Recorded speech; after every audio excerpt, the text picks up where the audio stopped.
I've seen a couple of your videos in the past, and one of them I thought was interesting that you said every cancer can be cured in 2 to 6 weeks. Can you talk a little bit more about that, and what are some of the ways that that's possible? In my experience, every cancer can be cured in 2 to 16 weeks. Some cancers can be cured in minutes because every doctor in the world that's in office for 20 years or longer knows cases of spontaneous healing. There's even a book out called Spontaneous Healing by a guy I really don't like, just stating that there are cases of spontaneous healing. That means if it's possible, we just have to find a way to access this. That's number one. The second, you get rid of acidosis and toxemia. The second, the body gets alkaline and oxygen rich. Was using a lot of greens like chlorophylls. Everything that's green has a lot of chlorophyll, gives the body a lot of oxygen. Getting your body alkaline was good calcium, was good nutrition, was good trace supplements, trace minerals, will help to alkalize the body. So that means the second you are alkaline, the cancer already stops. It can take a couple of days, a couple of weeks, but it stops. You get the body to a healing pH level, which the pH scale goes from 0 to 14, so 7 is neutral, and you need to be slightly alkaline. 7.36 is ideal. But in the healing phase, you should go up to 7.5. It's a little bit over-alkalizing the system. A great friend of mine, Dr.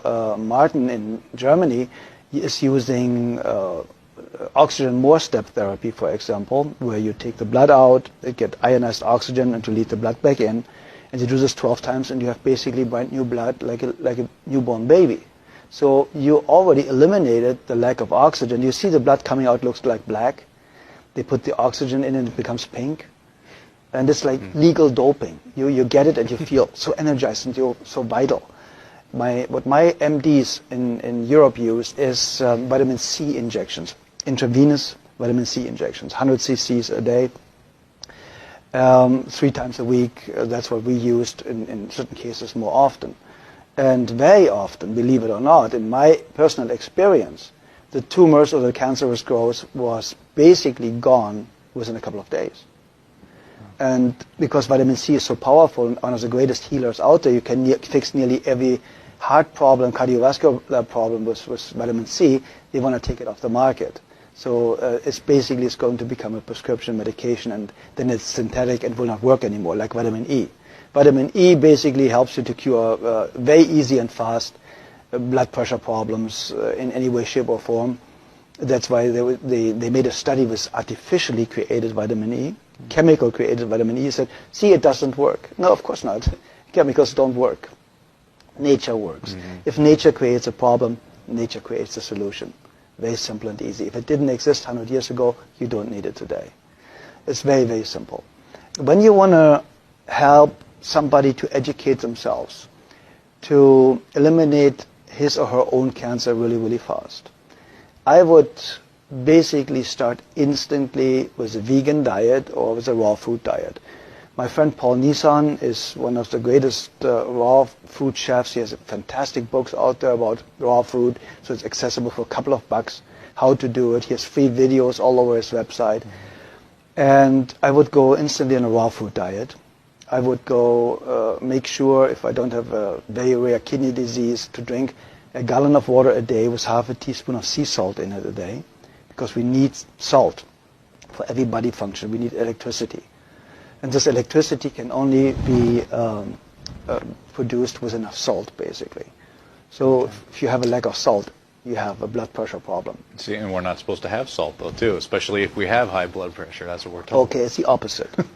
The problem is they are talking about table salt. Very often, table salt is 1/3 glass, 1/3 sand, and 1/3 salt. So the glass or the sand is scratching the arteries, and they start to bleed.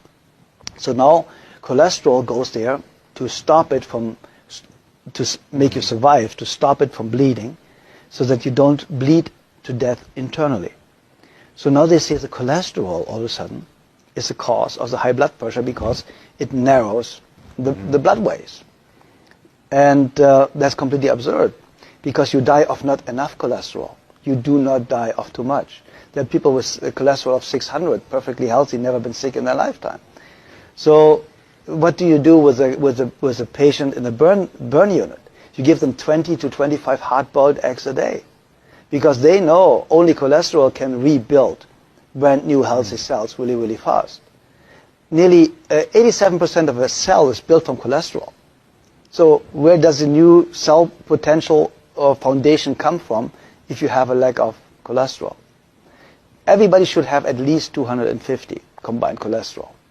And then they tell you LDL and HDL are good and bad cholesterols. It's not even cholesterol. It's a protein that transports cholesterol. So they are too stupid to even narrow it down the right way. So if you look at the facts and if you look what they know and what they don't know, you know that Dr. Gary Null stated it, and a lot of other people. The medical profession, the medical doctor statistically has the shortest lifespan of 56 years of age, the highest abuse rate of alcohol and drugs, the highest suicide rate, only the psychiatrist is higher. And so you go to somebody that has the lowest lifespan, highest suicide rate, highest drug abuse rate, to ask them how to have a healthy, happy, long life. Yeah.